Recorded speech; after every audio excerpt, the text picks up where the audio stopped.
이야기를 시작하기 전에 구독과 좋아요, 알림 설정 잊지 마세요. 오늘 여러분께 들려드릴 이야기는 단순한 사고로 치부될 뻔했지만 끔찍한 진실이 숨겨져 있을지도 모르는 미스터리한 사건입니다. 바로 마이크 만스홀트 실종 사건입니다. 2016년 7월 독일 청년 마이크 만스홀트, 당시 17세였죠. 그가 홀로 몰타 섬으로 여행을 떠났다가 실종된 후 믿을 수 없을 정도로 끔찍한 상태로 발견되면서 이 이야기는 시작됩니다.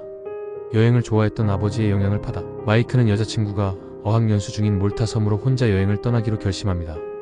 2016년 7월 8일 설레는 마음으로 몰타에 도착한 마이크는 여자친구와 10일간 행복한 시간을 보냈습니다. 하지만 7월 17일 여자친구가 먼저 독일로 돌아가고 마이크는 며칠 더 몰타에 혼자 남기로 하면서 비극의 그림자가 드리우기 시작했죠. 7월 18일 아침 마이크는 자전거를 빌려 호텔을 나선 후 감쪽같이 연락이 끊깁니다. 그는 가족에게 카타콤에 다녀오겠다는 짧은 메시지를 남겼을 뿐이었죠. 가족들은 불안한 마음으로 마이크를 기다렸지만 7월 22일 마이크는 예정대로 독일 브레멘 공항에 나타나지 않았습니다. 그제서야 가족들은 실종 신고를 하고 몰타 경찰이 수사에 착수하게 됩니다. 며칠 후 딩글리 절벽 아래에서 마이크의 시신이 발견됩니다. 하지만 시신의 상태는 너무나 충격적이었습니다. 시신은 부패하지 않았고 뼈도 부러지지 않았습니다. 하지만 가장 끔찍한 사실은 시신에서 뇌, 심장, 위, 소장 등 대부분의 장기가 사라졌다는 것입니다. 마치 누군가가 깨끗하게 적출해 간 것처럼 말이죠. 게다가 마이크가 항상 가지고 다니던 고프로 카메라와 신발, 돈도 사라진 상태였습니다. 더 소름 끼치는 것은 시신이 마치 방부 처리된 것처럼 보였다는 점입니다. 몰타 경찰은 마이크가 자전거를 타다가 절벽에서 추락사한 것으로 결론 지었습니다. 하지만 가족들은 도저히 이 결론을 받아들일 수 없었습니다. 시신의 상태, 사라진 물건들, 그리고 무엇보다 장기가 없다는 사실은 단순한 사고사라고 보기에는 너무나 석연치 않았습니다.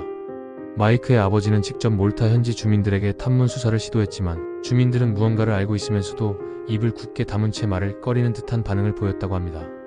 독일로 돌아온 후 마이크의 아버지는 몰타 당국에 지속적으로 재수사를 촉구했지만 받아들여지지 않았습니다. 이 사건은 여러 가지 풀리지 않는 의문점을 남기고 있습니다. 왜 시신에서 장기가 사라졌을까요? 장기 밀매와 연관되었을 가능성은 없을까요? 시신이 부패하지 않은 이유는 무엇일까요? 방부 처리된 이유는 무엇일까요? 고프로 카메라, 신발, 돈은 왜 사라졌을까요? 몰타 경찰은 왜 단순 추락사로 사건을 종결하려고 했을까요? 마이크 만스홀트 실종 사건은 아직까지도 풀리지 않은 미스터리로 남아있습니다. 단순한 사고사인지 아니면 끔찍한 범죄의 희생양인지 진실은 아직 밝혀지지 않았습니다. 하지만 가족들은 여전히 아들의 죽음에 대한 진실을 밝히기 위해 모든 노력을 기울이고 있습니다. 여러분은 이 사건에 대해 어떻게 생각하시나요? 댓글로 여러분의 의견을 남겨주세요. 다음에도 더 흥미로운 이야기로 찾아뵙겠습니다.